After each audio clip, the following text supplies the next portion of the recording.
各位同学，大家好，是谁បងប្អូនអរគ្នាដែលសិក្សាថ្នាក់ភាសាចិនអរគ្នា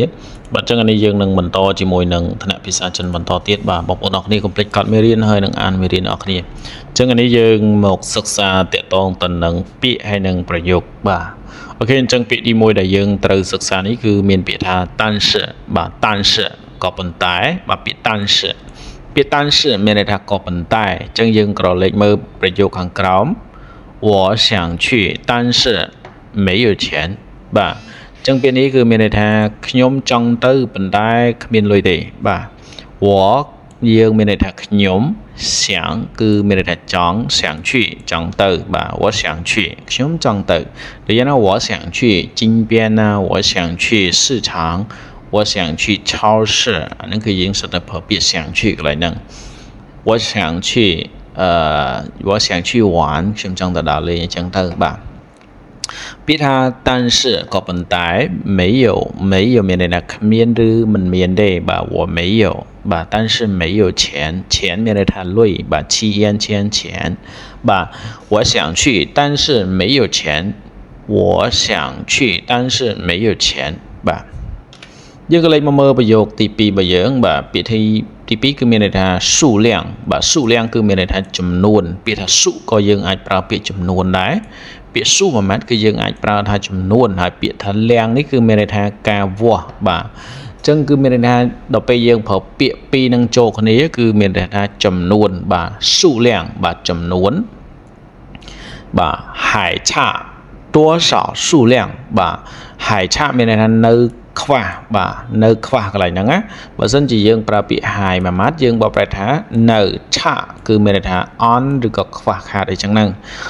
ពាក្យ多少មានន័យថាប៉ុន្មានបាទតួច្រើនសោនេះគឺតិចដល់ពេលយើងបូកពីរពាក្យចូលគ្នាគឺមានន័យថាប៉ុន្មានបាទ数量ចំនួនបាទ数量គឺមានន័យថាចំនួន还差多少数量នៅខ្វះចំនួនប្រមាណទៀតបាទ还差多少数量បាទយើងចូលបល់ពាក្យទី3របស់យើងគឺពាក្យថាពាក្យតបាទពាក្យតគឺមានន័យថាបាទផ្សេងទៀតបើសិនជាយើងប្រើតែពាក្យតមួយម៉ាត់គឺមានន័យថារបស់បាទអញ្ចឹងកន្លែងនេះគឺយើងមានភ្ជាប់ជាមួយនឹងពាក្យពាក្យនេះបើសិនជាយើងប្រើក្នុងមួយពាក្យថាពាក្យនេះយើងបកប្រែថាកុំដែលយើងនិយាយថា别去别说បាទ别听បាទ别吃ចឹងគឺយើងសុទ្ធតែប្រើពាក្យពាហ្នឹងកុំបាទកុំទៅកុំនិយាយអីចឹងទៅអាហ្នឹងពាទាំងអស់អញ្ចឹងកន្លែងនេះយើងប្រើពាក្យពាគឺយើងអាចជំនួសដោយពាក្យថាពុយោបាទពុយោក៏កុំដូចគ្នាអញ្ចឹងកន្លែងនេះវាភ្ជាប់ជាមួយនឹងពាក្យតមានន័យថាពាក្យតផ្សេងទៀតបាទពាក្យតហើយយកពាក្យតមកនៅមានផ្សេងទៀតទេហើយយកពាក្យតមកពាក្យថាហើយយកនៅមានបាទពាក្យតមកផ្សេងទៀតទេបាទហើយយកពាក្យតមកយើងក៏លេខមកមើលពាក្យទី4របស់យើងគឺពាក្យថា实际បាទ实际មានន័យថាជាក់ស្ដែងបាទ实际អញ្ចឹងកន្លែងនេះពាក្យថា实际យើងបកប្រែថាជាក់ស្ដែងដូចកន្លែងនេះយើងថា看实际情况មើលទៅលើស្ថានភាពជាក់ស្ដែងអញ្ចឹងគឺសិតតែយើងប្រើពាក្យ实际កន្លែងហ្នឹង实际数量多少បាទ实际数量多少មានន័យថាចំនួនជាក់ស្ដែងនឹងប្រមាណឧទាហរណ៍ថាន័យមួយដែលគេចង់និយាយថាចំនួនមកវា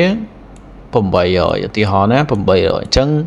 យើងគៀការចំនួនប៉ាន់ស្មានរបស់យើងគឺ800តែគេចង់ដឹងថាចំនួនដែលជាក់ស្ដែងហ្នឹងវាប្រមាណចំនួនពិតប្រាកដណាអញ្ចឹងដល់ពេលដែលគេរាប់ជាក់ស្ដែងនោះឃើញតែ700កាវអញ្ចឹងទៅអាហ្នឹងថាចំនួនជាក់ស្ដែង